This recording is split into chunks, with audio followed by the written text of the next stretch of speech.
சிவகங்கை மாவட்டம் திருப்பத்தூரில் புனித அமல அன்னை ஆலயத்தின் முப்பெரும் விழா வெகு விமர்சையாக நடைபெற்றது.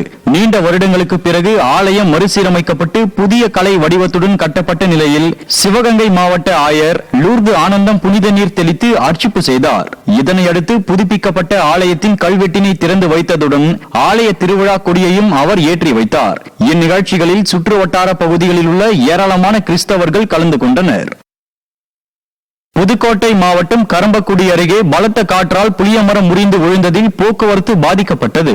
முத்தன் விடுதியில் டிட்வா புயல் காற்றால் புளியமரம் முறிந்து அருகே இருந்த மின்கம்பத்தின் மீது விழுந்ததில் போக்குவரத்து பாதிக்கப்பட்டதுடன் மின்சாரமும் துண்டிக்கப்பட்டதால் சுற்றுவட்டார பகுதி மக்கள் கடும் அவதியடைந்தனர். விடியாத திமுக அரசு உரிய முன்னெச்சரிக்கை நடவடிக்கை எடுக்காததால் புயல் காலங்களில் மக்கள் அவதிப்படுவது தொடர்கதையாகி வருகிறது. மதுரையில் அரசு பேருந்து ஓட்டுநரும் மினி பேருந்து ஓட்டுநரும் நடுரோட்டில் மோதிக்கொண்ட சம்பவம் பரபரப்பை ஏற்படுத்தியுள்ளது. நத்தம் பறக்கும் பாலம் பகுதியில் அரசு பேருந்துக்கு வழிவிடாமல் மினி பேருந்து பயணிகளை ஏற்றிக்கொண்டு இருந்ததாக சொல்லப்படுகிறது. இதனால் ஆத்திரமடைந்த அரசு பேருந்து ஓட்டுநர் மினி பேருந்து ஓட்டுநரிடம் நடுரோட்டில் வாக்குவாதத்தில் ஈடுபட்டதால் அப்பகுதியில் சிறிது நேரம் போக்குவரத்து பாதிப்பு ஏற்பட்டது. ராமநாதபுரம் மாவட்டம் மண்டபம் வடக்கு கடல் பகுதியில் டிட்வா புயல் காரணமாக கடல் அலைகள் சீற்றத்துடன் காணப்படுகிறது. தோணித்துறை கடற்கரை பகுதிகளில் மண்ணரிப்பு ஏற்பட்டு கடலோர சாலைகள் முற்றிலும் சேதமடைந்தன. இதனால் போக்குவரத்து பாதிக்கப்பட்டுள்ளதாக அப்பகுதி மக்கள் வேதனை தெரிவித்தனர்.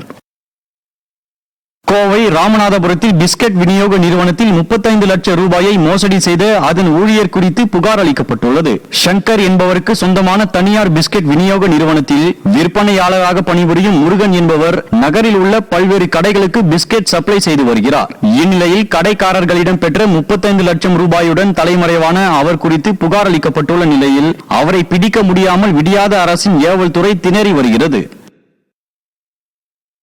விழுப்புரம் மாவட்டம் மரக்காணம் கடலோர பகுதிகளில் மண்ணரிப்பு ஏற்பட்டுள்ளதால் அருகேயுள்ள குடியிருப்பு வாசிகள் அச்சமடைந்துள்ளனர். மரக்காணம் பகுதியில் டிட்வா புயலின் எதிரொலியால் கடல் சீற்றத்துடன் காணப்படுவதுடன் கடற்கரையில் அதிக அளவில் மண்ணரிப்பு ஏற்பட்டுள்ளது. இதனால் கடல் நீர் ஊருக்குள் வர வாய்ப்புள்ளதாக அச்சம் தெரிவித்த அப்பகுதி மக்கள் உடனடியாக நடவடிக்கை எடுக்க வேண்டும் என விடியாத அரசின் மாவட்ட நிர்வாகத்திற்கு கோரிக்கை விடுத்துள்ளனர்.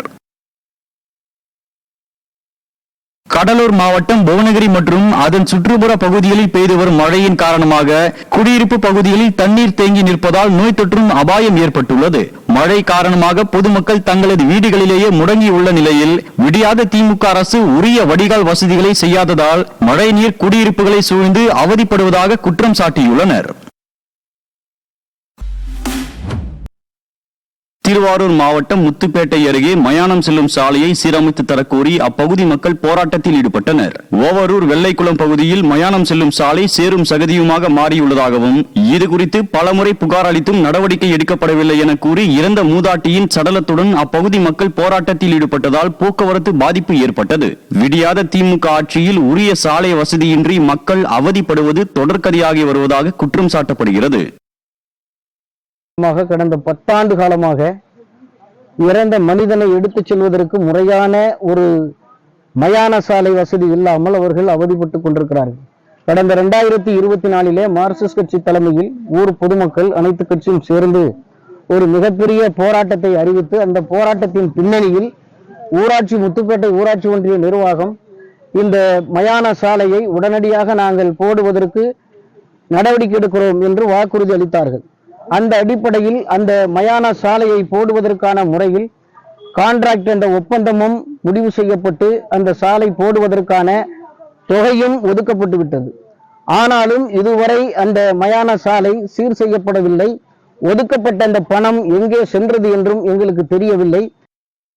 தூத்துக்குடி மாவட்டம் கோவில்பட்டி சுற்று வட்டார பகுதிகளில் பெய்த தொடர் மழை காரணமாக பொதுமக்களின் இயல்பு வாழ்க்கை பாதிக்கப்பட்டது.